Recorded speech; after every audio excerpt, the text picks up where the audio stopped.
Hello, everybody, and welcome to the Podcast Boys. I am one of your hosts, Connor Nielsen, and joining me, as always, is the Comics Kid 2099. How are you doing, Comics Kid? I'm doing very well, Connor, and yourself? I'm doing all right. For those who don't know, this is a Twin Peaks adjacent podcast. At one point, this podcast was devoted to reviewing and discussing every episode of the hit television show, Twin Peaks, that became not a hit television show, that became a bomb of a film and a very underseen revival series. But it's okay because there's not a whole lot to talk about with Twin Peaks, but now we just talk about movies, television shows, and other media that the alumni of Twin Peaks either appeared in or had a hand in making. Today is also a bit of a special episode because we're going to be covering some familiar ground here, but we're also going to be talking about some new ground. We're talking about the 2007 double feature Grindhouse from Quentin Tarantino and Robert Rodriguez. Comics Kid, why don't you explain Grindhouse? Okay. So back in the 1970s, you had these affectionately, we'll just call them trashy movies, low budget, and they would get sent around to different drive-in theaters to the point where these movies were like basically falling apart when they were being shown in these theaters. And so Robert Rodriguez and Quentin Tarantino were talking about how much they loved that era of going to the movies and watching those kinds of trashy garbage films. And they said, what if we made our own version of that? And so Robert Rodriguez made Planet Terror, which is a zombie film, and then Quentin Tarantino made Death Proof, which he described as a slasher film, but where the slasher uses a car. I think he said that once. And so these two movies, I didn't actually see them in theaters, but I remember seeing trailers for them my senior year in high school. And I believe both films aired together in one like massive like 3.5 hour experience in the theater. But then whenever they were released on home release, I remember I was a freshman in college and they were coming out separately, at least at first. But now you, I believe, Connor, didn't you say you have like the big everything edition on Blu-ray? It's not really an ultimate edition that would include like the extended cuts of each movie. It's a one disc Blu-ray that has the theatrical version.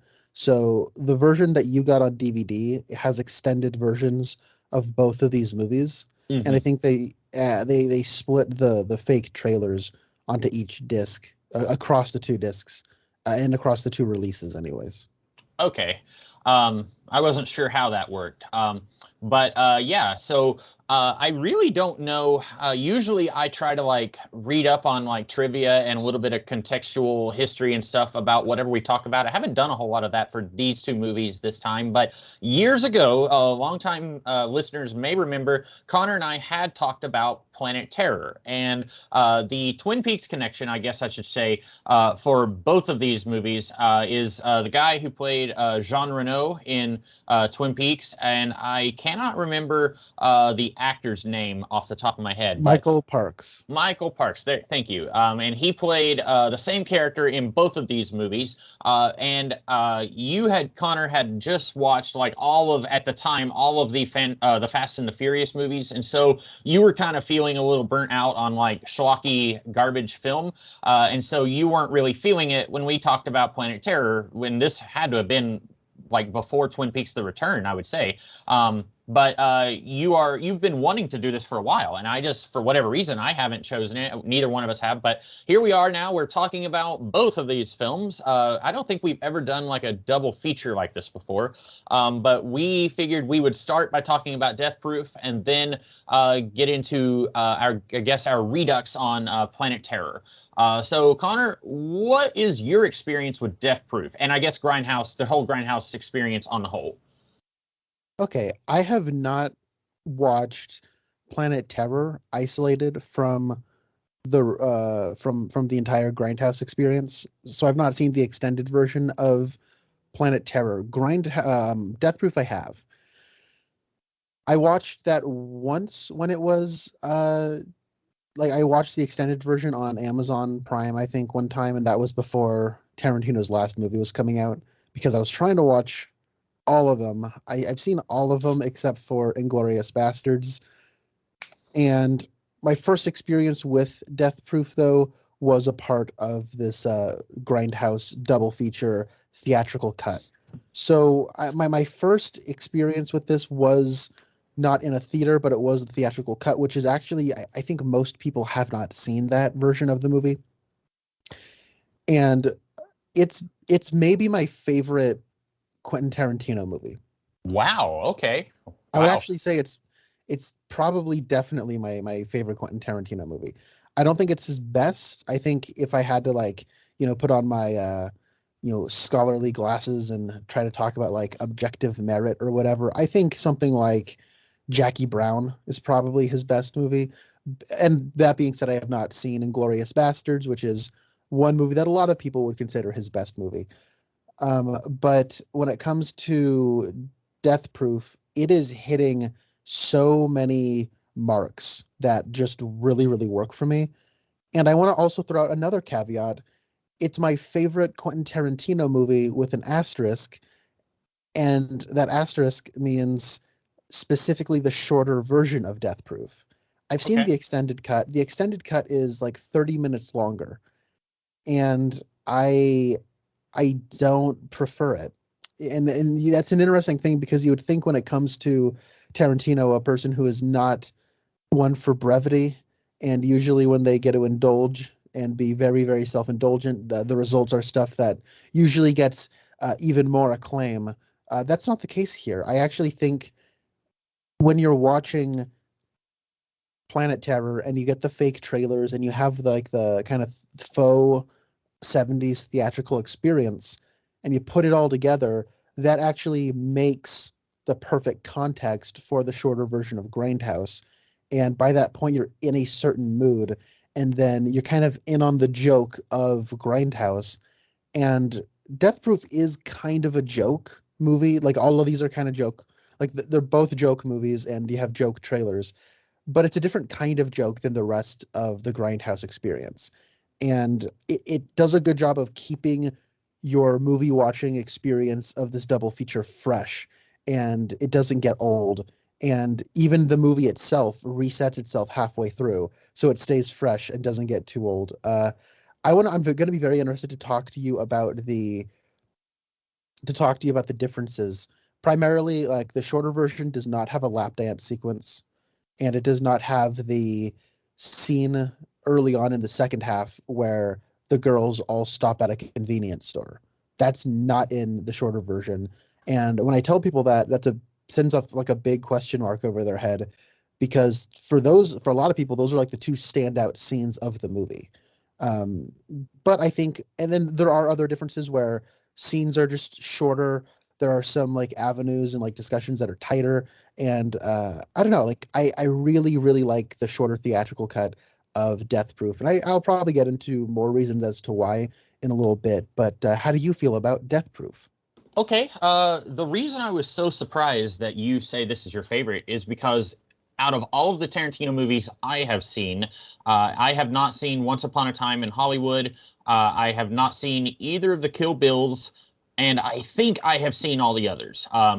But out of all of the ones I have seen, I think it might be my least favorite. And I think it's because of what I mentioned earlier, in that Tarantino called this a slasher movie where the weapon, instead of being a chainsaw or a big knife or something like that, is a car. And I thought, when I first heard that, I thought that's really interesting. You taking an existing formula that many people might even say is a tired formula, and then doing something different with it. And I didn't know this at the time when I was in high school, but Tarantino is what you might call an auteur filmmaker. He's, very rarely, if ever, does he go into a movie without some kind of vision. He's a visionary, and that sounds a little pretentious when I say that, but you watch his movies and you definitely feel like he's very passionate about them. And so I thought, okay, somebody who feels this strongly about their work and about their art form, going into a genre that a lot of people are sick and tired of, and then doing something different with it, that could be really interesting. But I think the decision to say, let's have the slasher's weapon be his car kind of hamstrings the movie a little bit. And my take on this is very like lowbrow, like meat and potatoes. Like you probably have more of a cinematic your love for it comes more from like the art form and stuff like that. And so I am interested in hearing a lot of what you have to say. But for me, I was thinking like most slasher movies, you'll start off with something pretty memorable in the first 10 minutes or so to kind of whet people's appetites. And then you'll have a good long chunk of the movie, at least 30 minutes, where there won't be any kills at all. And then you just start killing off characters like once every 5 to 10 minutes, and you don't slow down. And then by the end, you've got one, usually a woman, one final person who faces off against the slasher, who in most movies is just this inhumane monster with superhuman abilities, and this normal teenage girl is able to somehow persevere.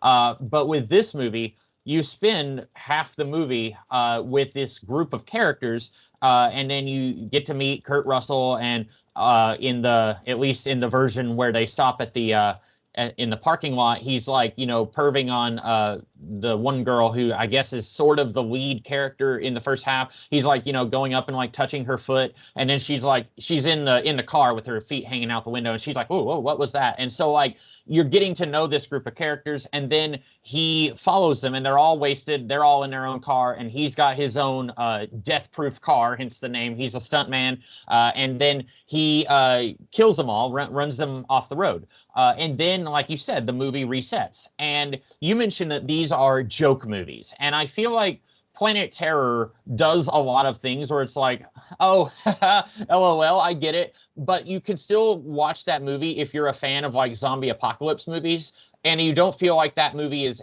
coming at your expense. But with Death Proof, once you get a completely new set of characters, I feel like the movie just slapped me in the face. It's like, haha, you thought those were our main characters? What an idiot you are. Here's our actual main characters. And then as a slasher movie, you're only really getting two intense slasher kill moments. You get the big scene where Kurt Russell kills everybody in the halfway point, and then he tries to do it again in the second half, and then he fails. And then you get some good car chase moments there in the last little bit, but it feels it's like a very slow burn, and then, oh, here we go, like 90 miles an hour, and then another slow burn to one other scene. And so for me, I didn't care for it as much as I would later come to care for all the other Tarantino movies that I've watched. Well, this will be a pretty cool discussion because I think most people fall into your camp. I know most people consider this Tarantino's weakest effort. I know he actually considers it his weakest effort. In a director's roundtable discussion, he described it as a left-handed movie, and he says, "Hey, for a left-handed movie, I don't think it's that bad, but I do think it's my weakest film." And I don't know. I think he sells himself short here. I think this is better than I would actually say. We've actually talked about Django Unchained. That's probably my least favorite as of right now. And I do think like something like Kill Bill is also kind of in the lower tier of Tarantino. Oh boy, those are two of his most popular efforts. If people watch this, they would be really upset. They're not going to be as upset when I say I actually own a copy of both, Kill Bill 1 and 2. Haven't watched them. I've owned copies for years. Haven't watched them. I've heard that it's like a whole, like all the action is in one, and then it's like a really slow burn in the other one. And so I'm kind of just like, oh man, do I really want to bite the bullet, as one of the Renault brothers would say? Do I really want to do that? Like, do I want to spend 2 hours with, and then get another two, so you've at least seen them, so you can at least rest easy that the Tarantino fans are not going to come after you, because they'll be coming after me, because I have had the opportunity to watch them and I haven't. Well, yeah. I don't know. Like, my favorite stretch of Kill Bill is actually the beginning, like the first half of part 2, which I guess is the slow burn, boring part, because it's all about the Michael Madsen character, and he just like, it's basically a Grindhouse movie. He lives in a trailer. He works at a strip club, and his life is just completely scuzzy and gross, and it makes me laugh. Yeah, I don't know. It's funny. Yeah. So when it comes to Death Proof, though, let's talk about the structure, right? Because that's kind of the most notable thing about it, is that you have a main character. You have it sets up all of these characters, and then almost exactly halfway through, it kills all of them.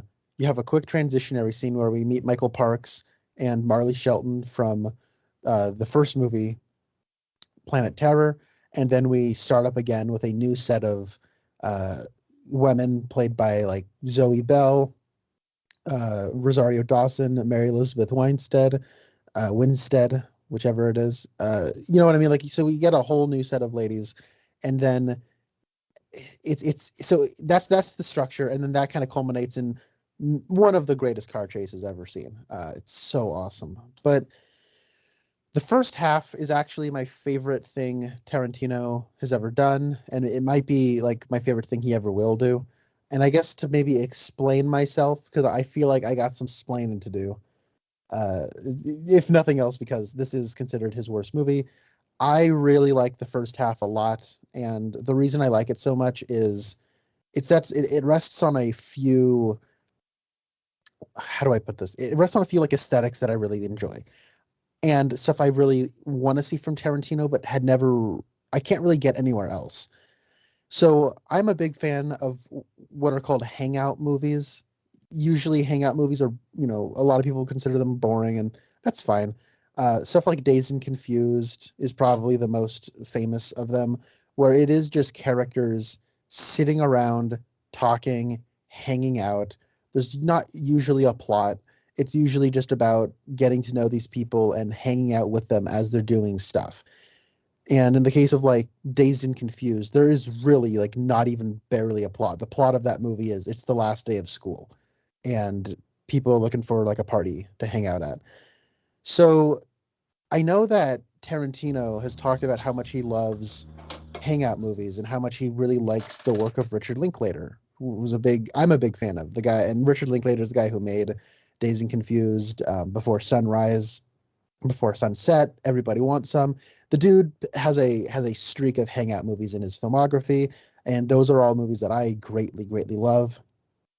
And so what I like about how he structures like the first half of Death Proof is it is basically finding, or it's basically him kind of saying that pretty much every slasher movie in like the 80s or like the Grindhouse era, slasher movies are basically hangout movies with unlikable characters where everyone dies at the end. And I was talking with a buddy of mine and he was saying that, oh yeah, like Friday the 13th movies are basically like a bad version of a Richard Linklater movie where a bunch of shallow, annoying characters just kind of establish themselves for a long time and then they start dying. But I think here, he's able to take all these characters and he's able to make me like them. And I think there's a thing going on here in the first half specifically about the concept of disappointment, where you have stuntman Mike, and he is this over the hill stuntman who worked on all these shows and movies that nobody's even heard of anymore. He's sort of like this irrelevant person, and he was never even really famous to begin with. He was only famous in relation to other people, to stars, and he was their stuntman. And then you have this group of girls. The kind of the lead of them is Jungle Julia, at least the leader of the pack. I guess the lead of the movie is Abernathy, but the leader of this pack is Jungle Julia, and she's this minor celebrity, who radio DJ, and she's got some billboards. And the reason, the reason any of this is happening is that she is a radio DJ. She's going out with her friends, and she told on the radio that if somebody walks up to her friend, not Abernathy. Wow, my bad. That's Butterfly. Butterfly. Wow, Abernathy is Rosario Dawson's character in the second half. My bad. Anyways, Butterfly is basically the lead of this, and Jungle Julia said if anybody walks up to her, any guy walks up to her at the bar and reads a poem or recites a poem, then she's got to give him a lap dance.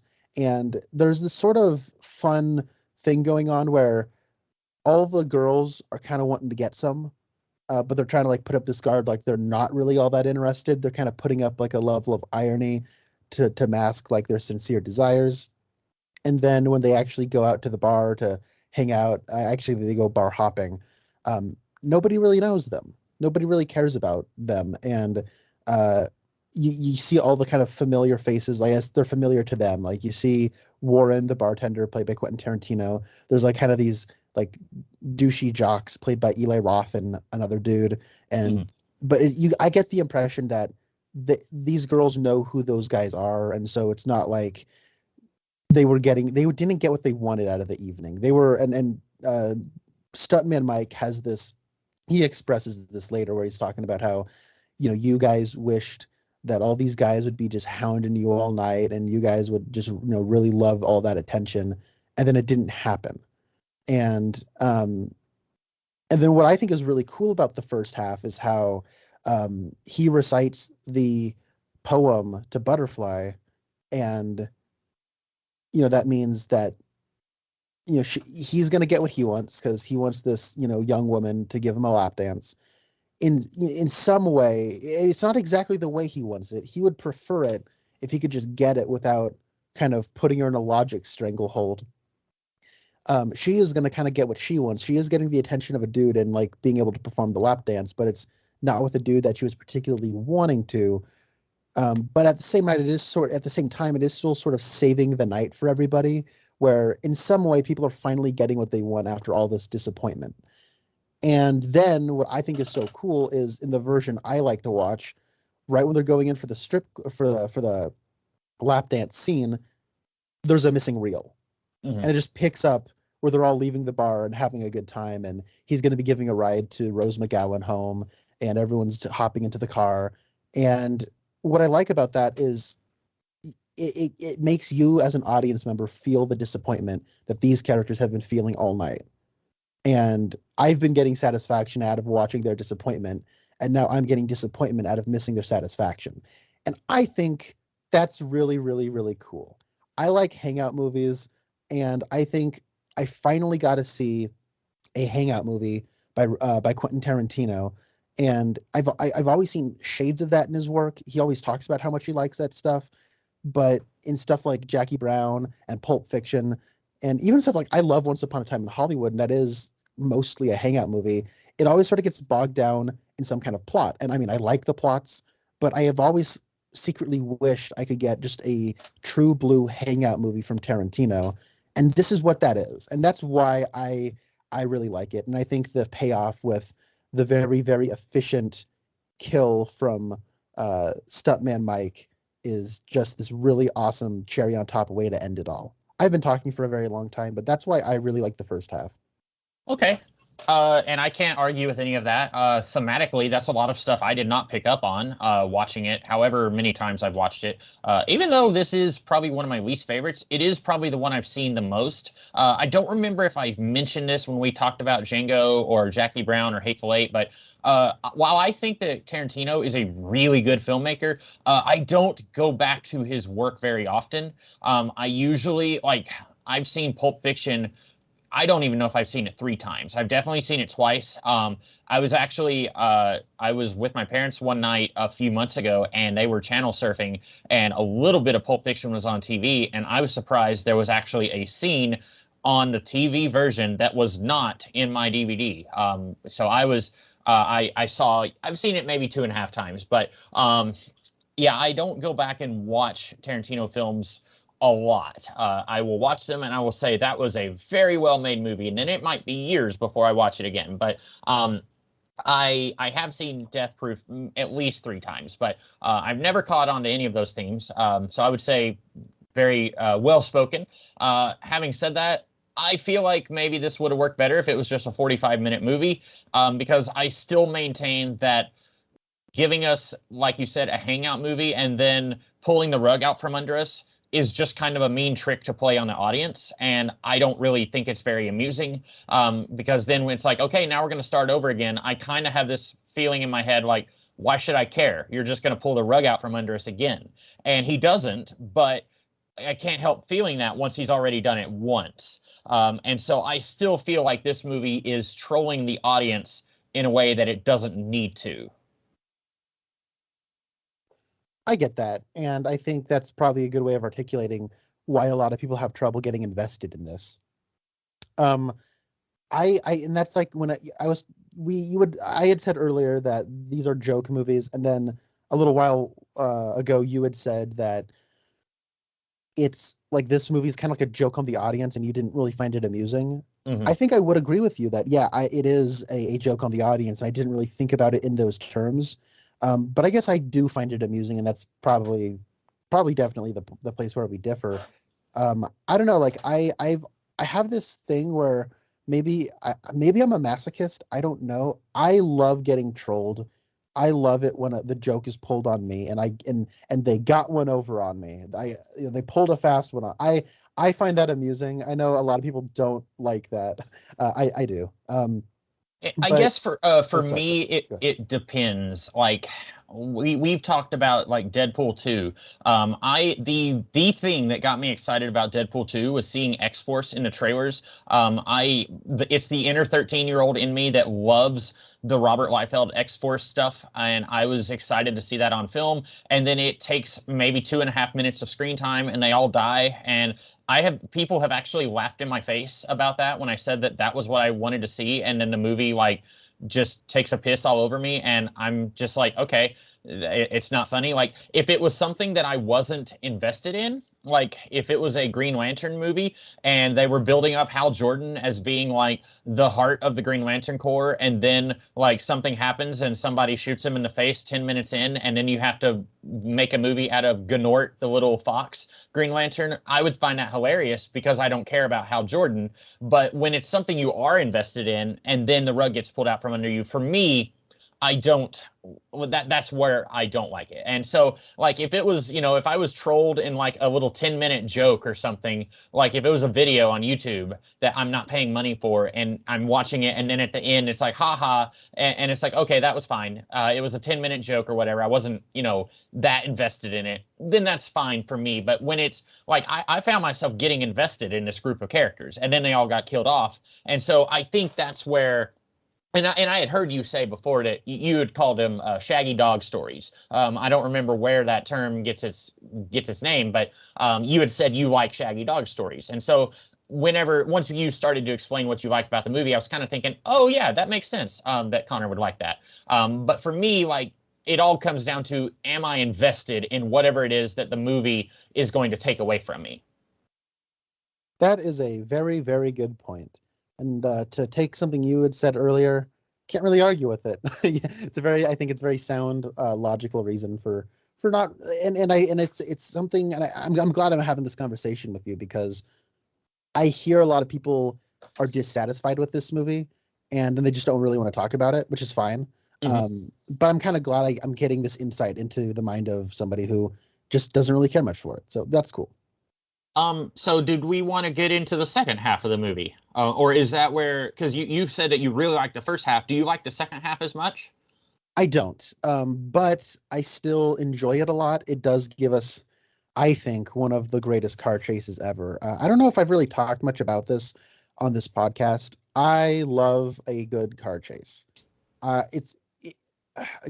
chases are, if you had to say like what kinds of action scenes are my favorite, car chases would probably top that list. I'm a junkie for a good car chase, and the ending of Death Proof is one of the all-time great car chases, and so that does, I think, it goes some distance in quelling the sort of antsiness that even I get in the second half, where they really drag it out. And I get it's, again, a joke on the audience. It's a Shaggy Dog joke, but like, we just got one of those, right? And so getting it all reset again can be, I guess, frustrating is maybe too strong a word, but like, I get a little antsy. But I think the payoff is worth it. But what I really like conceptually about the second half, and this is where, like, I think when you have the first and second half next to each other, it is not just like this is Tarantino's slasher movie. It's him commenting on the slasher genre, where in the second half, the film stock is a lot nicer. It looks like it's better preserved. It appears, if you're looking at the film as one piece, that all the stuff in the first half was maybe shot like 7 years ago, and like the film is all falling apart. And then the second half is better preserved. And honestly, I think the funniest joke of the entire movie comes right at the top, where it's like this was like a different movie that had a different title, and then before you can even read what the title is, it takes the title away and just says Death Proof in like the least flashy like title font ever. It's like some placeholder title font, and it's really, really funny. And so like I get the impression that like the first half is like this movie, this kind of lower budget, gritty, independent movie, and the second half is like this hack fraud sequel to the first half. That's like they got one returning actor. They throw in like a placeholder scene to kind of explain why Stuntman Mike is still alive.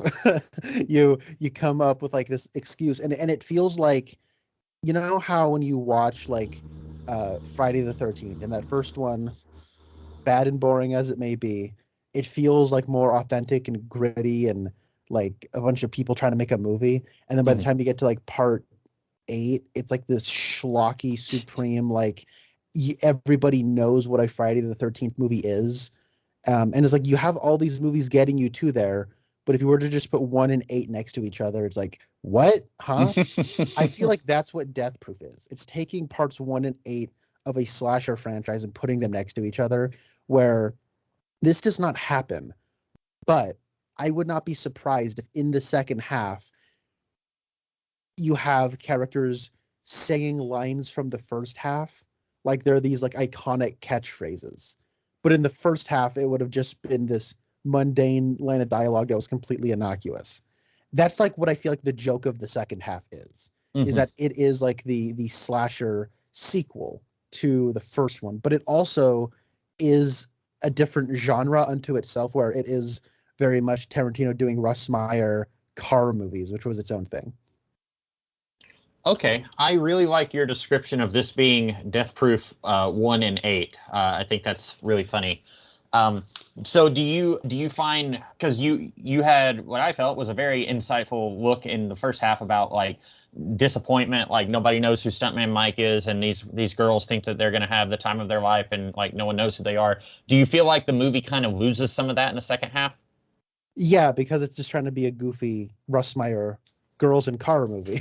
And that's where I think like it like after the reveal that Stuntman Mike is a murderer, and you get this like, I think, really awesome deaths, like kill sequence in the Death Proof car, in the car crash. That's sort of like the rug pull moment. And like the movie's shown you its hand that it's a joke, and now it's just kind of being a joke, and it can't be, and it understands that it can't really masquerade as a real movie anymore. And I think that's when it becomes very, very Shaggy Dog-esque. And there's some really cool scenes, some really good filmmaking. I think the dialogue can be really good, but it is knowingly like less significant in terms of what it's trying to communicate to its audience. And I think really like the reason to watch the second half is to watch a car chase. And honestly, like 30 minutes of this movie is just shamelessly setting up a car chase. So I really can't defend much of the narrative heft of the second half. Yeah, I hear you.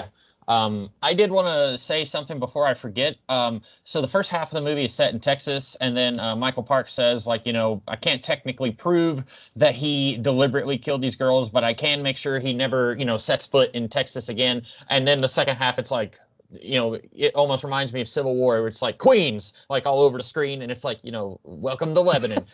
But here's the thing: there's Lebanon, Tennessee, and then there's Lebanon in the Middle East. But this movie, they pronounce it Lebanon, Tennessee. I live like half an hour from Lebanon. They do not pronounce it Lebanon in Tennessee. Well, so welcome to my life, comics kid. I live in Oregon.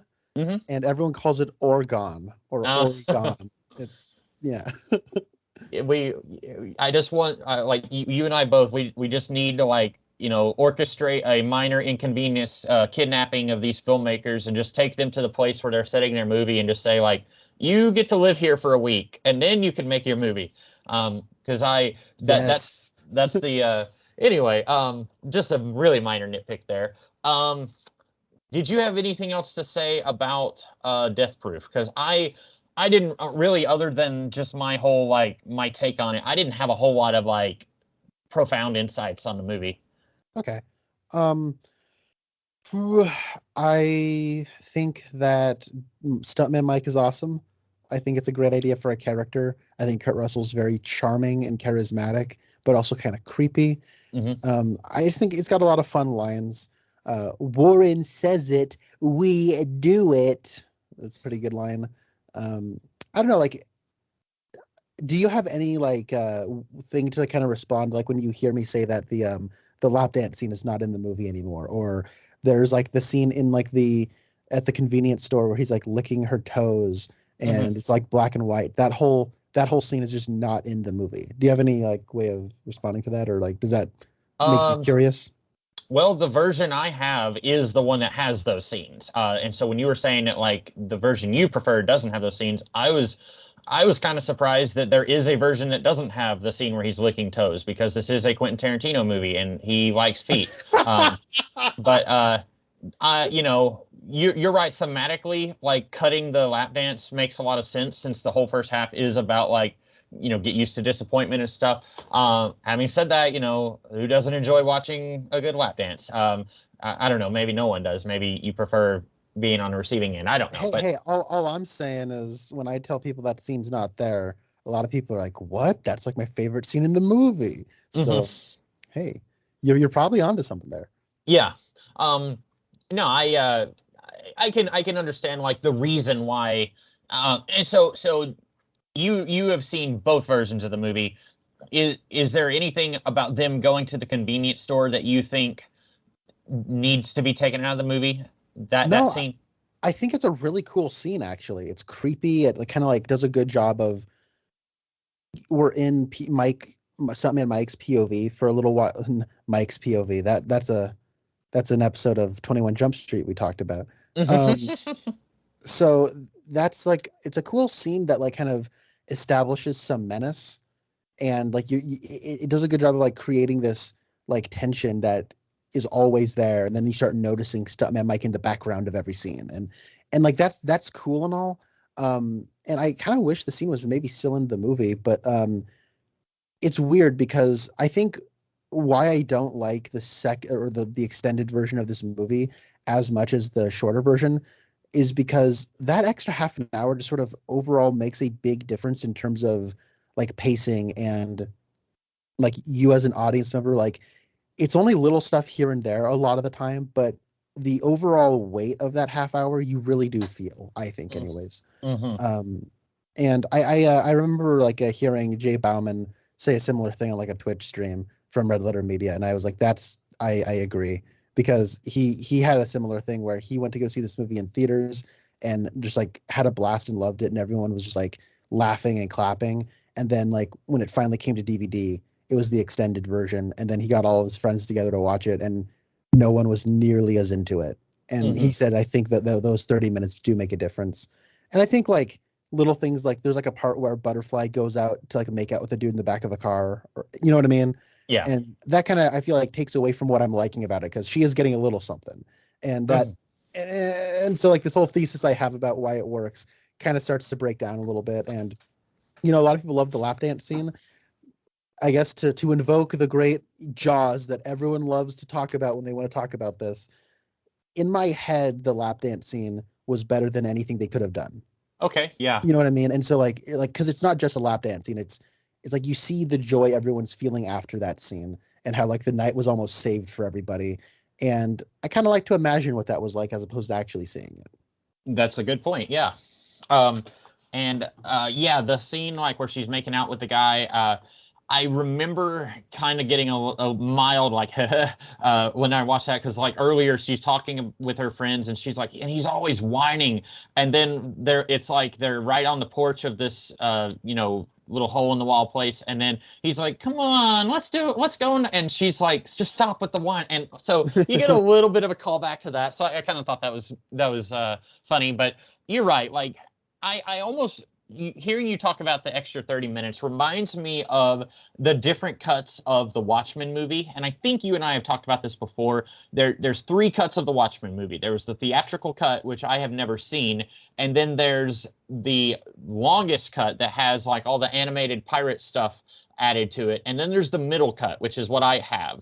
And I've only seen it once, but I remember watching that and thinking this is more or less a pretty faithful adaptation of the Watchmen comic. And then I later watched a clip from the theatrical cut on YouTube. It was the scene where Night Owl and the comedian are quelling a riot. And I remember watching that and thinking like, wait a minute, they just took out like one line. It was, I think the line was, these are rubber bullets. Like a comedian says something about that. And in the theatrical cut, they don't mention that. And it's just like, and part of that is I was familiar with the Watchmen comic. And so I'm watching the scene thinking like in the back of my mind, there are things missing in this scene. And it's just little lines here and there you wouldn't think would make much of a difference. But overall, there's like an hour of stuff cut from the theatrical version to make the middle longer version. And for me, being familiar with the source material, I was like, wait a minute, this doesn't feel right. And so I wonder if Quentin Tarantino was faced with this doesn't feel right because he knew everything that he wanted to put in the movie. But then he, like, better instincts prevailed whenever they made the theatrical cut. But then for the longer cut, he was like, this doesn't feel right. So I have to make it longer. I have to add all the stuff in. And I wonder if he just felt like he had, like, butchered his own child and he needs to try and save it. Yeah, I think I actually saw I can't remember if I saw this or read this. I remember knowing somewhere that Quentin Tarantino had said this, but he had said that when he was editing the movie and you're 20 minutes into Death Proof, you're not really 20 minutes into Death Proof. You're 2 hours into Grindhouse. Mm-hmm. And you have to like remember that. And so I think when it comes to just Death Proof, the extended cut as its own thing, he is cutting it like you're not 2 hours into Grindhouse. You're 20 minutes into Death Proof. So maybe that's his philosophy there. That's a good point. And interestingly, like I saw Death Proof before I saw Planet Terror. It was my English 1010 class in college. Someone told me like, oh, Death Proof is much better than Planet Terror. So if you're going to watch one, just watch that one. And so I bought Death Proof years before I bought Planet Terror. I had watched them sort of close together, but for some reason, it just took me a much longer time to get a hold of a physical copy of Planet Terror. But yeah, so I actually saw, I guess, what was part 2 of Grindhouse. I saw it first. And now we're talking about it first. It all comes full circle, baby. So did you want us to talk about the faux trailers next, or did you want to go ahead and talk about Planet Terror next? Let's talk about the trailers. First of all, actually, before we get there, I think the soundtrack for Death Proof is awesome. Mm-hmm. I love it. That song that's playing over the radio when they all like get killed is awesome. Yeah. I also like just very quickly. I love the ending where Stuntman Mike just completely gets turned into a different character, where he's just like this whining baby man because this is Death Proof 8 and the series has become Flanderize and Jump the Shark, so we need to kill him off. I think that's funny. I love the soundtrack. I think I can say that about every Tarantino movie. He maybe gets a little excessive with his musical choice sometimes, but I never come out of one of his movies saying that was a really just not great song. Like I always come away saying I never heard that before and I really like it. So yeah, I like the music stuff here too. All right. So there are 4 fake trailers. Tell me if you have not seen these. There's Machete. Mm-hmm. There is Werewolf Women of the SS. Yeah. There's Don't, and there's Thanksgiving. I know I saw the Machete trailer. I remember, did Werewolf Women of the SS have Nick Cage as Fu Manchu? Okay. Yes. Okay. I saw that one. I remember that. And I think I remember Don't. And Thanksgiving sounds familiar. Was that the Eli Roth one? Yes. Okay. So Machete is Robert Rodriguez. Werewolf Women of the SS is Rob Zombie. Don't is actually Edgar Wright. and Oh, then okay. Thanksgiving is Eli Roth.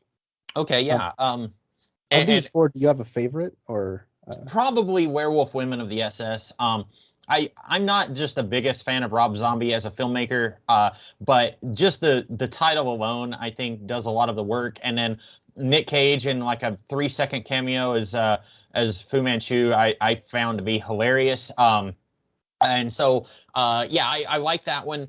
And I guess like Machete is probably my second favorite. I find it a little funny because the whole concept was like when Robert Rodriguez and Tarantino got together and said like let's make a Grindhouse movie, a double feature. They also said like in the old days you had all these trailers for other movies in between the double features, and so they said let's get our buddies together to make trailers for movies that don't exist. And so I find that to be a really cool idea. And I kind of wish that these two guys would do that for like all their movies. Like the next Tarantino movie that comes out, just like have trailers for movies that don't actually exist. I think that'd be really cool to see like younger up and coming filmmakers like try their hand at that. But then Robert Rodriguez says, wait a minute, this Machete thing, there's actually something there. And so he made, was it 2 Machete films? Yeah. Okay. Yeah. So I kind of find that to be funny that he took what was just a joke and then actually made something out of it, not once but twice. So I am impressed by that. And that's what's kind of funny is that actually before the film of Machete, there's already a trailer for Machete Kills. Oh, And okay. when you go to see Machete Kills, there's a trailer for Machete Kills Again in Space. So I think that's kind of funny how he's just kind of keeping that tradition alive. Yeah, I think Werewolf Women of the SS is also my favorite. I think it's the best thing Rob Zombie's ever directed. I think it's hilarious. It's really, really funny. Of course, Sherry Moon Zombie's in it. And that's just like, that's where everyone always makes fun of Rob Zombie for putting his wife in everything. That's one where like him putting his wife in it is a part of the joke. And it's really, really funny. Mm-hmm. Obviously Nick Cage as Fu Manchu, which is like an actual like character in history. Like that's so funny. I really like Machete. I was disappointed by the Machete film because everything that's in the trailer feels like it was like he came up with a completely different story and was like, oh, I have to put in this part from the trailer. So like all of a sudden the movie will just stop and just contrive a reason for a moment from the trailer to happen. And then they just keep going like that moment from the trailer didn't really happen. So it's a little disappointing. But and it's also very obvious when trailer footage is being used because it looks visually a lot different than the rest of the movie. Don't, apparently the joke with Don't, and that one's actually probably my least favorite of them, even though Edgar Wright is one of my absolute favorite filmmakers. It's actually like a joke that I think is lost on we young Americans because it's apparently like it's a British horror movie that's being advertised in the United States. And the joke is you never hear anybody in the movie talking, because if you heard anybody talking, you would know that they're British and you wouldn't want to watch it. Oh. I guess. So I guess that's the joke. Okay. But it does make me kind of want to see, because Edgar Wright, I appreciate this about him as a filmmaker. He started off as like this goofball, like, Scott Pilgrim is a pretty silly movie. And then you had like the Cornetto trilogy, which are all comedies. I mean, they have story, but they're comedy films. And then Last Night in Soho, I have not seen it, but it's not a comedy film, is it? No. Okay. And so and Baby Driver, also not a comedy. It's like a drama romance film. And so what I like about where Edgar Wright is going with his career is that he is willing to try new things, and he's trying to do something. He doesn't want to just be the comedy guy who always works with Simon Pegg and Nick Frost. And I appreciate that about him. He wants to do new things. And so I would love to see him, if not actually making Don't, I would love to see him do like a slasher movie like this, something where it's like, okay, I've already tried these genres. Now I'm going to do something else. Yes. Yeah, I agree. And Thanksgiving, did you have any thoughts on that? Not really. It's kind of funny, I guess. But I think that one's probably the most generic, where I think everything it's doing is done better in the other trailers. So Yeah. So then I guess that leaves Planet Terror, which I should point out, Connor, I have not gone back to our podcast that we did on Planet Terror years ago. I haven't gone back to that since we did it. So this will basically be a fresh conversation for me. yeah, I kind of purposefully did not go back to it because I didn't want this conversation to be influenced by anything. But yeah, let's get into it. Maybe we'll be covering some ground, but we shall see. Yeah. So one of the only like historical things I know about this is that like apparently Rodriguez had the idea to do this like in the early 2000s, and he had told some of his actor friends like, "Hey, I'm writing a zombie thing, and I want all you guys to be in it, and I need to get in on this quickly because pretty soon the zombie craze is going to be back in a big way, and then it'll be too late." And then like 28 days later came out, and then he was like, "Oh, it's back. I'm too late." And so he kind of shelved it for a little bit because I think that movie 28 Days Later was like 2003, I think. But I mean, if anything, like this only helped bring in more zombie stuff because we have like what 3 Walking Dead shows right now. So I feel like people are not going to suddenly sit up and say, "Wait a minute, we're sick and tired of zombies." I think he didn't. He could have done it whenever he wanted. He could have done it, 1 year after 28 Days Later if he had wanted to. But I'm kind of glad he waited to do it with Grindhouse. Me too. It's kind of cool that. So the sad thing about Grindhouse is that it bombed hard. It was a sort of like fun gimmick idea that they had that I guess through marketing or just even just in the cultural era, nobody had really known, or like they like people just kind of forgot about it or didn't really know about Grindhouse theaters in the 2000s anymore, and so there was just a significant lack of interest. And I think it's Tarantino's only financial dud in his entire filmography. It's the only one that hasn't like made any money. And Robert Rodriguez jokingly always says like, "Oh yeah, plenty of my movies have bombed. I don't care." But for Tarantino, he was like, "Oh, there's a little bit of a hit to his ego where he's like, I make hits, and this one wasn't a hit."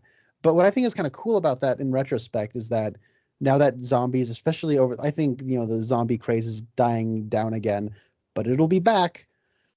What'll be cool is when people are going back to watch older zombie stuff, they'll probably discover this. And I think this is a very fun interpretation of zombies, and it's pretty cool.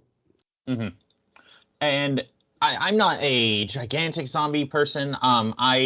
I've watched a few things here and there, but I guess this is a little different than most zombie things because most of the time either they don't bother with an explanation, like Night of the Living Dead. It's just, okay, here's the living dead. Like there's no like reason why they're zombies. Or it's probably more in the vein of like a supernatural explanation, I guess. Although I can't think of any that do that now that I say that. I really like 28 Days Later. I don't know if you've seen that one, Connor, but that's a more hard science reason for the zombies. And it's not exactly zombies, but it's, a zombie movie where they're not really zombies, but kind of are. Yeah, and that's I've not seen 28 Days Later. This does kind of appear to be going for a similar concept, though. Yeah.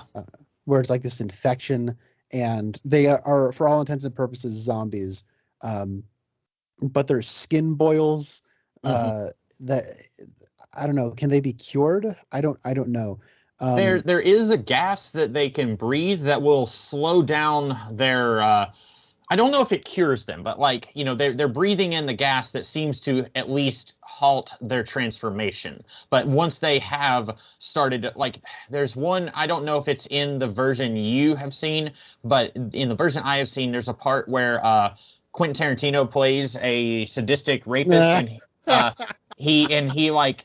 It's truly disgusting. Like maybe the most disgusting thing that you've ever seen in a movie. His genitalia like starts to like rot and fall off. And so like once you're at that point, like if you go back to breathing the gas, I don't really know if you're going to like, it won't reverse the damage. So I don't think there's a cure, at least not from what we see. That's a good point. Yeah. Oh boy. So I love Planet Terror. The first time I watched it, like you had said, I was just coming off of watching a lot of, big dumb action movies that are kind of like celebrating the big dumbness of it, and like the Fast and Furious franchise is kind of a joke. But when you watch like 7 of them in a few days, they become exhausting. And it's okay, but they're not meant to be seen all at once, right? They're meant to be seen. You watch one of them, and then you go home. So this was maybe not in 2017 exactly what I needed. We talked about this before Guardians of the Galaxy Volume 2 even came out. Oh, wow, okay. That's a long time ago. But I love this movie. It's I find it very amusing. I really like the performances. I like how over the top everybody is, and how committed Rodriguez kind of gets everybody to be, because it's one of those things where I think everyone knows what they're in, but like Freddie Rodriguez is so darn earnest and like smoldering and brooding, and the conviction with which he has to say like most of his lines is really funny. We'll come back to it, I know, but like at the end when he is like dying and he like puts his hand on Rose McGowan's belly and he's like, I never miss, like that makes me howl with laughter every time. It's so funny. Since we're talking about him, I think my favorite thing about the movie is that Michael Biehn's character just does not like Freddie Rodriguez's character as Ray, and then there's like a missing reel, kind of like in Death Proof, and in the missing reel, somehow Michael Biehn has found out who Freddie Rodriguez is, but we, the audience, don't get to find out. But then he's like, why didn't you tell me? And it's like, you didn't need to know, soldier, or whatever. And it's just, I found that to be hilarious. But what I like about this movie, even though it is like winking at you the whole time, it's still, I find it to be like, there are moments where I forget that I'm watching a joke movie. Like there's one part where Freddie Rodriguez like arms to himself to the teeth and goes through the hospital to start shooting zombies. And I'm like, heck yeah, this is what true cinema is. Like I have just put on my like smoking jacket and I've got a glass of Chardonnay here, and this is what it's about. Like I think this is what the ultimate movie of all time. Like, and then there are times where I'm like, ha, Bruce Willis, he's here. Like, if this was a real movie in the 70s, they would have said starring Bruce Willis, and he's here for like 3 minutes, and I think that's hilarious. Yeah. Oh boy, where do we begin with this? Because this is definitely a movie of moments, like where you talk about, oh, remember that part where this happened? And there's like 100 of those in this. Because I think like they're okay, it's really fun because it understands the ensemble surviving a disaster movie structure really well. It's also just better at being that than most ensemble disaster movies that I have seen. Because it like just like on its face, like I do think this is better than anything Roland Emmerich has made. It's more entertaining than anything Roland Emmerich's made. It's more like knowingly dumb. It's so in on the joke, and that's what makes it entertaining. But oh my God. I have to say, I mean, like right now we are recording this as an actual blizzard hits my house. I think getting frostbite is more entertaining than watching a Roland Emmerich movie. I like the last one I watched what was the one with Jake Gyllenhaal where it's the blizzard? Still. Yeah. I hate that movie. And there's a part where there's a helicopter going through the air, and then suddenly in seconds, like the helicopter freezes and crashes. And I was like howling with laughter, but I was like, I have to believe that Roland Emmerich thinks this is like how real science works. And so I don't like as opposed to watching this, where when you're howling with laughter, you know that Robert Rodriguez is like winking at you. With Roland Emmerich, I feel like he's like got a tear rolling down his face, like, oh, this is, I hope that I've really changed some lives with The Day the Earth Stood Still. And so, yeah. Remember the part in The Day the Earth Stood Still when like the hallway is freezing and they have to run away from the cold? Mm-hmm. Like, oh no, the cold, it's coming to get us. Like it's a wild animal or something. Mm-hmm. Yeah. Oh, it's so funny. I think I've mentioned this before, but Wyndham Earle plays the president in that, and I'm holding that one for a day where I feel like you've particularly betrayed me. But then I will also have to watch it, so it's kind of a if I want to poison you, I'll have to eat it to prove that it's not poison, kind of thing. Yeah. So I really like how, when we were talking about the Fantastic Four movies, you had talked about how Mark Waid had written this thing about how in order for the Fantastic Four to work, you need to have connections between any two characters on that team. Yeah. I feel like a similar mentality went into Robert Rodriguez when he was writing this, because this could have just been like the El Rey and Rose McGowan show. And they are, I guess the primary characters, but like Michael Biehn and Jeff Fahey are brothers. I'm just going to call him Lepidus because that was his name in Lost, and that's where I was first introduced to him. So Michael Biehn and Lepidus are brothers, and it's funny because like Michael Biehn is like the sheriff, and Lepidus is a cook who makes barbecue. That's hilarious. But like there's a fun dynamic between those two characters where it's really funny how Lepidus has this recipe for making really good barbecue, and he's never told his brother Michael Biehn. And his brother Michael Biehn, the sheriff, it's his life's mission to know what his brother's barbecue recipe is. That's amusing and funny. And there's a character played by Fergie early on, where she is going to run away with Marley Shelton, but Marley Shelton is related, is married to Josh Brolin, and there's like it's not just like everyone meets up and that's the end of it. What's cool is like even in the first half there is a sort of culminative event at the hospital, and then everyone really culminates at the Best in Texas barbecue place, right? And like it's just like kind of neat how it's not just watching all these pieces come together and then they run around some. Like you see the pieces like come together once and then again, and like I like that choice. It's not, a lot of times you'll watch a movie, and I will say this, I can't think of a good example, but you'll say like, this character on paper is just really flat and boring, but the actor decided to do something to kind of liven up the character a little bit, and the actor's bringing more than what the script is. And this movie, I think, is kind of, I won't say any of the performances are bad, but I think the script is kind of making what could have been these nothing characters more interesting. And it doesn't take much. Like, the sheriff could have just been a no-nonsense sheriff who doesn't like Ray. One of the Friday the 13th movies, I've seen, like, I've jumped around all over the place on that franchise, but Tommy Doyle, he is no longer played by Corey Feldman. He's like now, older, and the sheriff of whatever town they're in doesn't like him. And so the sheriff's rebellious daughter kind of has a thing for Tommy Doyle.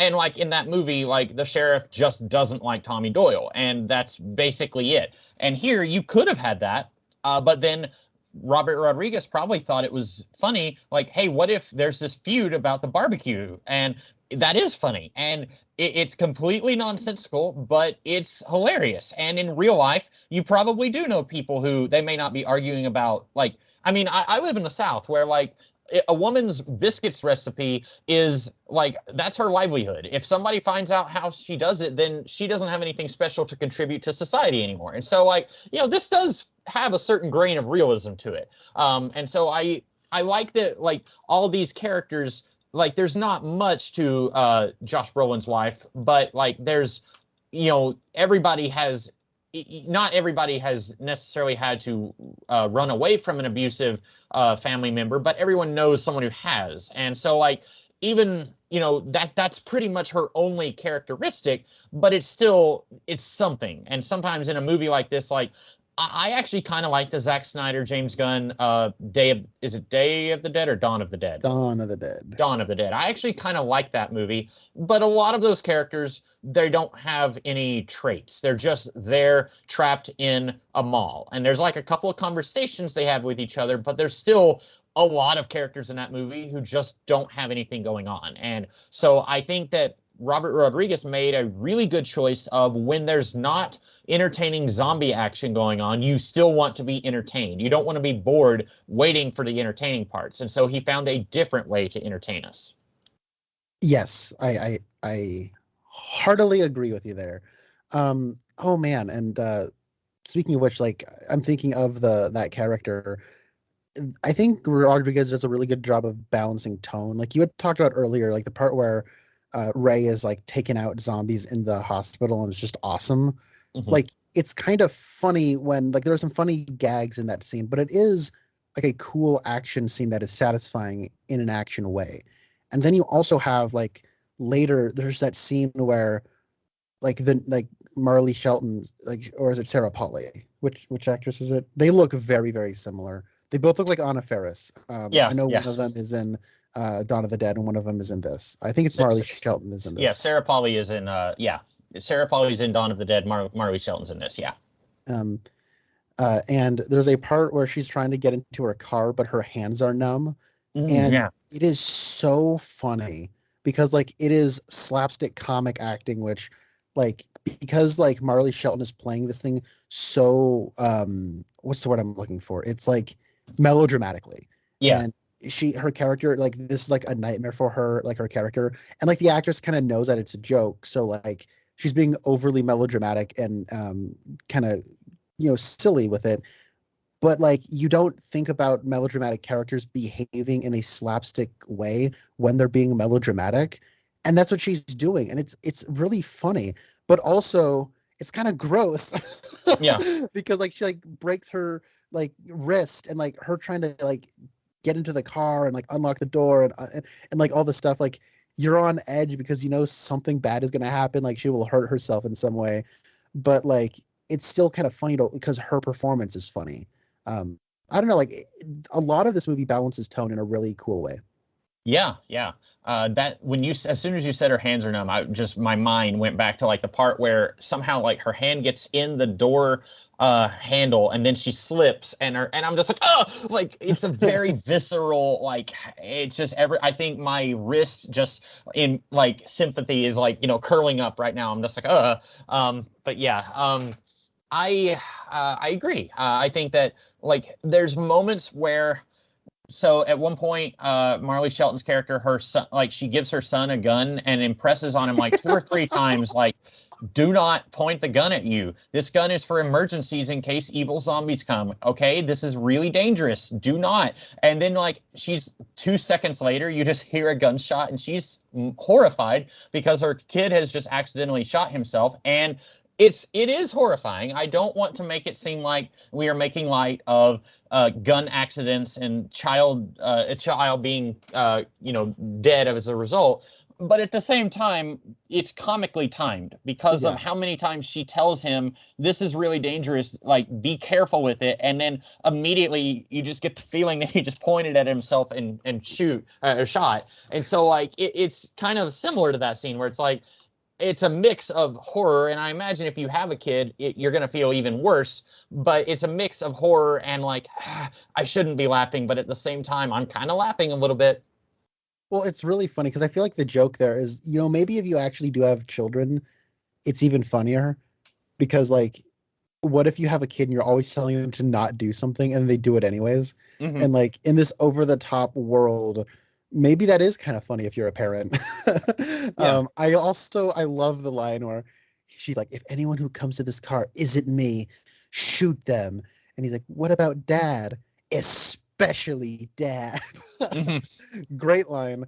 But I also love like I was also giggling at the callback later on when she is like cradling her son's dead body and is like rocking back and forth with like 1,000-yard stare, and she's like, I told you not to aim the gun at yourself. Mm-hmm. It's funny. I really like it, but you are right, like it is you are aware of like it's not like she's laughing about it, right? Like the horror is real for her character, Yeah. and like the movie doesn't forget that. Also, that the kid is played by Robert Rodriguez's son, and apparently Robert Rodriguez did like a special cut of the movie where the kid doesn't die. So he didn't tell his son that his character died in the movie. Like he made a special cut just to let his son think that he survived to the end of the movie. And I mean, this was like 13, 14 years ago. So I'd say by now the kid probably has figured it out, but I do find it funny. I'm imagining Robert Rodriguez going years trying to keep this illusion alive that, yeah, you survived to the end of the movie. Of course you did. I find that really funny. That is funny. Well, I want to talk a little bit about some funny characters. I just want to talk about uh, Lepidus in this movie because he's my favorite character. Yeah. I'm going to ask you who your favorite character is because this is one of those movies where everyone's got a favorite character. Right. The scene where like we first meet him and he's ogling Fergie and she's wearing like this form-fitting dress and she's walking away and then he's like just like looking at her butt and he says, "Now that's a rump roast." And then he takes a giant bite out of this like leg that he has barbecued. That is so funny. And then later, I love the melodramatic end where it's a callback to Aliens, right? Where you have the two brothers and they're gonna blow themselves up to save everybody. And one of them is Michael Biehn. So I can't remember if they're sitting there together or if they're on other sides of the phone, but he's like finally like they're done for, right? They've been bitten or they're injured.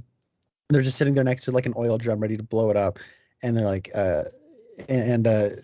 Michael Biehn is finally getting the recipe from Lepidus, and it's super funny because like we've seen this scene so many times, right? Like it's the scene from Captain America: The First Avenger where he's gonna put it down in the ice, but they're still talking about getting a dance. Like you know what I mean? Like nothing bad is gonna happen, and this is how they're gonna deal with it. But like it's a zombie apocalypse and they're talking about a barbecue recipe. And I think that's very funny. And then also the payoff to that is when they're talking to Lepidus and they're like, "Michael Biehn, he's your brother, right?" And then he says, "Best in Texas." That is such a funny payoff line. It makes me laugh every time. Yeah. And getting back to what you said about like tonal balance, like your brain is telling you like, who cares? You both know you're about to die. Why are you talking about this recipe? But at the same time, you're like, oh, well, he's willing to share the recipe, and they're brothers, and so it's like it's a little sad, but also you're laughing because they're about to die, and they're not going to be able to use the recipe again. My favorite character is probably it's a toss up between Josh Brolin and El Rey. El Rey, I think when I was a kid, I always loved Obi-Wan Kenobi. It's just like unassuming character who's secretly like really awesome and is able to just do anything and everything. And so like I kind of love El Rey for that. But also I find Josh Brolin to be like really entertaining, specifically when the first zombie patient is at the hospital and he says like, your tongue, it appears that you have had this going on for like weeks. Why have you not come in? And he said, no, it's just been going on for hours. And like at one point, I think Robert Rodriguez said he had asked his doctor, what would you do in a zombie apocalypse? And his doctor said, self-preservation comes to mind, and then he uses that line in the movie where another doctor asks Josh Brolin, "What do we do?" And he said, "Self-preservation comes to mind." And it's like he doesn't even care. And then like at one point they were talking about something, and both Josh Brolin and the other doctor like do a like chopping motion with their hand. They were talking about like cutting off a limb or something, or I don't remember, but I just the way they both like synchronize their hand chop when they're talking about that, I just find that to be really funny. And spousal abuse is not a laughing matter, but I find his character he's so dry, but I find him to be really hilarious because of that. Yeah, and him being like a scary monster man, like Josh Brolin is giving the perfect performance for it, where he's trying to like oversell it by underselling it. And then like at the end when he looks like a Frankenstein monster, it's also really funny. There's also just a bunch of other characters we're not thinking about, like we haven't talked about yet. Like speaking of Lost Connections, Saeed from Lost is in this as like the scientist man who I think created or like what is like I can't even remember like what is like the fact that like okay, his relevance to the plot doesn't matter. All you need to know is he likes cutting off people's testicles and putting them in a jar. And that is so weird. It's hilarious. And like there's that part where like his jar of testicles gets broken and he's like, no, I don't want to lose them. So he starts like stuffing them in his pockets. It's another example of what we were talking about earlier, where it's like this character could have been just a generic scientist who invented this virus, but Robert Rodriguez wants to give him a weird character quirk, kind of like Michael Biehn is obsessed with the barbecue recipe. This guy's obsessed with cutting off testicles and saving them. And so I've never seen that in a movie before. It's very unique, and you're never going to forget that because like it's already a weird, gross movie, and then this kind of puts that over the edge. And I think that's great. Yeah. And we also have not talked about the Rose McGowan character. She is like, again, like I think like everybody else, she got the memo, and she's like kind of playing it melodramatically, knowing what she's in, and like taking the emotions of the character and playing them so seriously that it becomes a joke. Her thing is that she's a go-go dancer. Don't call her a stripper, man. First of all, that's a funny joke. But also like, she has this thing where whenever she dances on stage, she starts crying.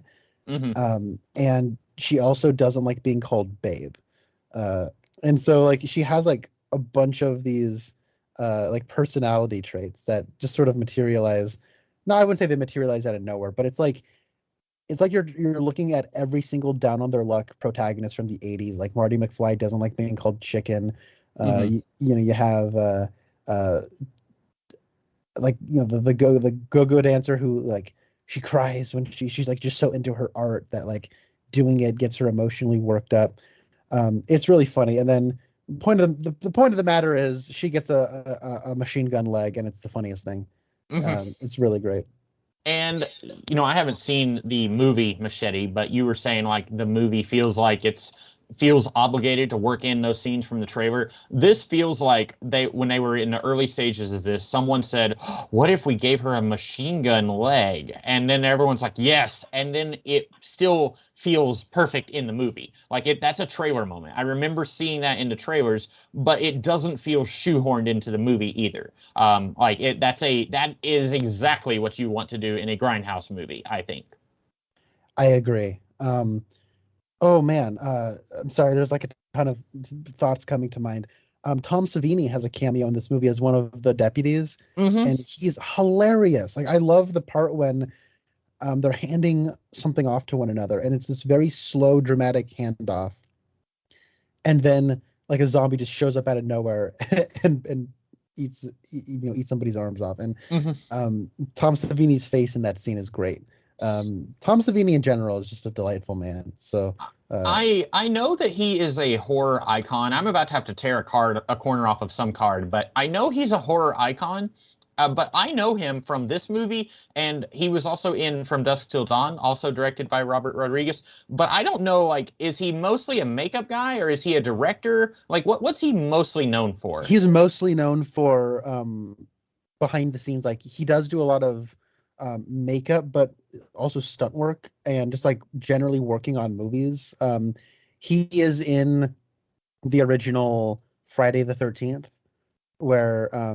like there's a point where like they have a character get thrown through a window, and he's like it's a woman getting thrown through a window, but like they didn't have a stunt double, so he just got dressed up in the lady's outfit and threw himself through the window. Okay. And and he also directed the remake of Night of the Living Dead. He does a lot of makeup. Like he's probably most famous for like doing the makeup in like Day of the Dead, when like the person's getting ripped in half. Like that's his special effects. Like he's like an all around just kind of behind the scenes creative guy, and I love him. He's great. Yeah, I knew he had a part in Friday the 13th. I think I had read that he had come up with some of the like effects, the practical effects in it. I had no idea that he was also a stunt person in that, so that's kind of funny. Also, speaking of the sheriff and the deputy, at one point, I think Michael Biehn went to Robert Rodriguez and said, when we were shooting that scene, I think I may have shot my 6-shooter 7 or 8 times. Like I shot more than what the ammo was supposed to hold. And Robert Rodriguez said, don't worry about it. This is not that kind of movie. And I think that's really funny. Also, awesome. You were talking about Saeed, Naveen Andrews. And this is an example, I think, where trolling worked for me. We're at the close to the end of the movie, and you had asked if there's a cure, and I just completely forgotten about this. And somebody says like, "Can all this be reversed?" And then Naveen Andrews says like, "Yeah, I'm a whatever scientist. As long as I can get somewhere, I can do." And then like he dies. Like it's comically again like he dies, and then Rose McGowan says, "Does anyone else here know whatever branch of science that is that he was an expert in?" And of course, no one does because these are all a bunch of small town people that they've been with the whole movie, and so I find that to be a funny way of trolling us. Like, oh, maybe there's a cure. Nope, just kidding, and then pull the rug out from the audience and from the characters. Yeah, I agree. Um, I feel like we're just kind of like lightly hitting on a lot of things because there's a lot of movie in this movie. They're yeah. really trying to pack it full of just awesome moments and great bits. Is there anything you wanted to specifically talk about? I can't think of anything. I agree. Like, this is not the kind of movie that I really don't remember what all we talked about last time, but this is not the kind of movie where you get like super profound in like your viewing of it, right? Like this is schlock and it's supposed to be, and if you love that kind of thing, then you love it. But like it's not, I don't know, like it's hard for me to think of like, oh, and there's this like really important thing we have to talk about. You know what I'm saying? No, I get that.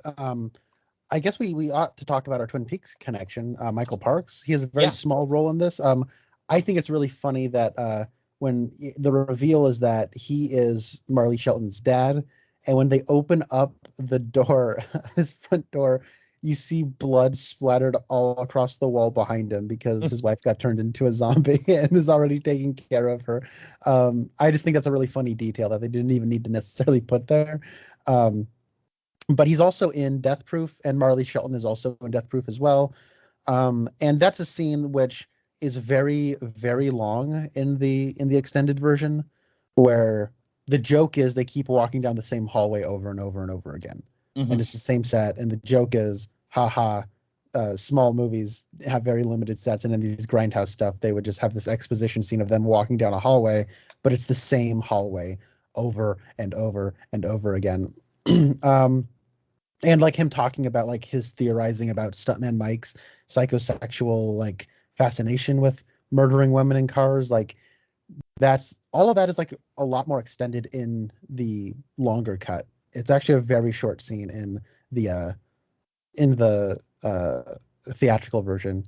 Basically, he's like, "Well, I think we'll see him again sometime," and then it cuts to uh, Stuntman Mike taking pictures of the new batch. So Yeah. And we were saying like that Death Proof is supposed to be the second movie in the Grindhouse experience. I think the more we talk about it, I think that was a mistake. I think it would have worked better if you watch Death Proof first, because in that scene, or at least in the version I have seen, you don't find out that Marley, whatever her name is, sorry, that she is the daughter of the sheriff. You don't find that out in Death Proof, I don't think. Like she, as she's a doctor and she's seeing to Stuntman Mike, and then as she's walking out of his room, then the sheriff calls her Doctor whatever. He doesn't even say like, "Hey, honey, how you doing?" Because these two are not on speaking terms. And then he basically just says like, how's the patient? Like they're keeping it business. And then she like walks out and she's got a scowl on her face. And you don't know what the connection is between these two, but you can tell that she doesn't like him. And then when you get to Planet Terror, you find out that he is her dad. And I feel like that works a lot better as a reveal. I don't know how you feel about that.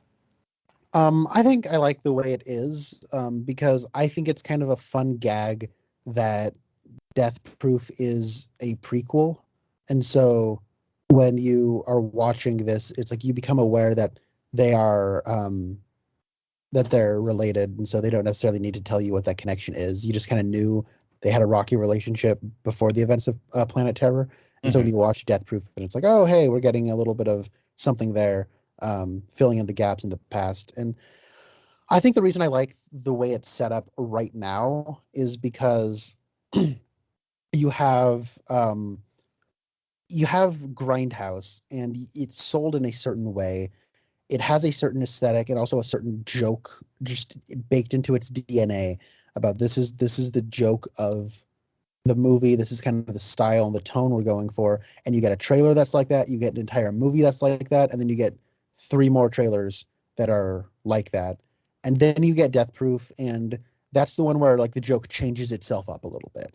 And it becomes a little bit more like a normal movie, but it's also trying to just be very authentically capturing what Grindhouse movies must have been like. And so, I don't know, I like the way it's arranged. And honestly, the reason I like Death Proof so much is because of like where it's placed in context of the overall thing. And Planet Terror, it does kind of give you the satisfying what you want out of this concept the way it was sold to you right out of the gate. So I like that a lot. And Planet Terror, just on the whole, it is like, I don't want every movie to be Planet Terror, because what I like so much about Planet Terror is that it is not a lot of movies are like it. It is sugar, right? It is desserts first. It is a delicious dessert, and it gives me like a sugar high. Like I just want to say like all the little things that happened in it and laugh about it. It's great. Yeah. And so which one do you like better? I think I like Death Proof more. We've been Okay. more giddy talking about Planet Terror and all that. And I mean, Planet Terror is great. I think both of these are great movies. But I think I like Death Proof more, if nothing else, because I love hangout movies, and that's so like the first half is just calibrated to my sensibilities, and the second half gives us Mary Elizabeth Winstead looking better than she's ever looked in her whole life, which is saying something, and also one of the greatest car chases ever put to film, which is also just something I really like in general. Yeah. And I should point out, when I say that that Death Proof is my least favorite of the Quentin Tarantino movies, that is to say that Quentin Tarantino is still several notches above most other filmmakers as far as I'm concerned. So even though I like all the other Tarantino movies better, I still think Death Proof is pretty solid when you compare it to a lot of other movies that are out there. And for Robert Rodriguez, this is probably my favorite Robert Rodriguez movie. I haven't watched nearly as many of his, but I remember watching From Dusk Till Dawn once, and I was really enjoying it until you got to the vampires. I was much more interested in the 2 criminals take a family hostage, and then they're trying to cross the border. I thought that was much more engaging than, oh, and by the way, there's an entire bar full of vampires. Spoilers, I guess. Sorry if anyone hasn't seen that, but so, and then I know he's done like children's movies. I saw I think the first 3 Spy Kids movies, but I really only remember the first one. And apparently also the guy who played Machete, Danny Trejo, is in the Spy Kids movies, and he also plays a character named Machete in those movies. Robert Rodriguez has said that it is the same Machete. So the Machete who's in the children's film Spy Kids is the same one who is also an assassin in the very adult movie Machete. I find that to be hilarious. That's awesome. Also, I'm a big fan of Richard Linklater. Richard Linklater has a cameo in the first Spy Kids as Cool Spy. Oh, I didn't know that. Both Linklater and Rodriguez are Austin, Texas residents, and both of them, really put a lot of effort into, creating the Austin, Texas film scene. So kind of makes sense they'd show up in each other's movies. But I love that Uncle Machete is the same Machete. That's great. So I've enjoyed this. Do you have any final thoughts? I never miss that I gotta talk a little bit about that line. It's hilarious. I like that he knew he was gonna impregnate her, and he knew exactly how to, because he never misses. Like, that's complete insanity, and it's hilarious. I don't know, it's funny. Yeah. My friend would be upset if I didn't mention this, but his favorite line in Planet Terror is like the reveal of Bruce Willis, where he dramatically takes off the mask and says, "Where's the stuff?" He doesn't say stuff, but right. He finds that line very, very amusing. So I guess I ought to give it some special notice here. I don't normally think very highly of Bruce Willis as an actor, but in a small role like this, I thought that was just great. Everything that he did, and that was probably about. He was in the movie for about 5 minutes. He probably filmed for about 25 minutes, and then he probably left and took $1 million paycheck or whatever. But I don't know. Yeah, I guess now you need to tell us what we'll be talking about next time. You know how you said that you're gonna be watching, or like you have the what's it called? The Day of the Earth. It's not the Day of the Earth. The Day After Tomorrow. Wow. Sorry. You said you had The Day After Tomorrow in your back pocket as payback. Mm-hmm. You may be having to use that a little sooner rather than later. Oh boy. You might be. I don't know. This is a movie I've been meaning to pick for some time. To be perfectly honest, I don't know how to get your hands on it. So, maybe we will have to pick something else. This is a notorious film. It came out the year I was born, 1995. It won Worst Picture at the Razzies that year, and then it went on to win Worst Picture of the Decade. Wait. Is this the movie with Heather Graham and Joseph Fiennes? No. It's much more notorious than that one. Much more well known. And this features the Twin Peaks connection is Kyle MacLachlan, and this movie is so bad it ruined his career in film for a while. But this also has many staunch defenders. It is from director Paul Verhoeven, who made RoboCop, Total Recall, and plenty of other beloved satire films, including Starship Troopers. We are talking about Showgirls. I seconds before you said it, I started typing in Showgirls, because when you said Paul Verhoeven, I was like, is it Showgirls? It is on Pluto TV and Tubi, both of which it says it's free. I don't know if you have to make an account on those websites, but that's how I'll be taking it in. I have heard about this movie. I've heard about how awful it is, but I also I don't know what it is that people don't like about it, if that makes sense. So I will more or less be going into this completely cold. Yeah, me too. I know widely regarded as one of the biggest bad movies ever. It was NC-17 and it bombed hard at the box office, and apparently it's just awful. But I have not seen it, and I know it has people who think it is a misunderstood satirical film. But I also know that people will defend the works of directors that they like no matter what. So I'm curious to know which side of the fence I will fall on with Showgirls. Yeah. Oh, and I just looking at pictures, and I'm like, oh, this is it took me a minute. You said the year you were born, and I'm looking at Kyle MacLachlan. I'm like, oh, this is very nearly like Dune level. It's somewhere in between Dune and Twin Peaks and Sex and the City, somewhere in between that era of Kyle MacLachlan. Yes, sir. This is him breaking into the film scene. This was supposed to be his big break, and it was a massive embarrassment for everybody involved. Yeah, and then because of that, he got to do movies like The Flintstones and what was that mobster movie that you hated? That I'm sorry, with Tom Hardy. Capone. Oh, Capone. Yeah, where he said, "Why don't you look at this bag of money that I drew?" I still, yeah. Oh, I still get a kick out of that. I know it's not a good movie. Well, so we will be talking about Showgirls. This might be, is it still rated as N-17? I think so. I don't think it's been re-rated since then. Okay. Classy movies get re-rated, right?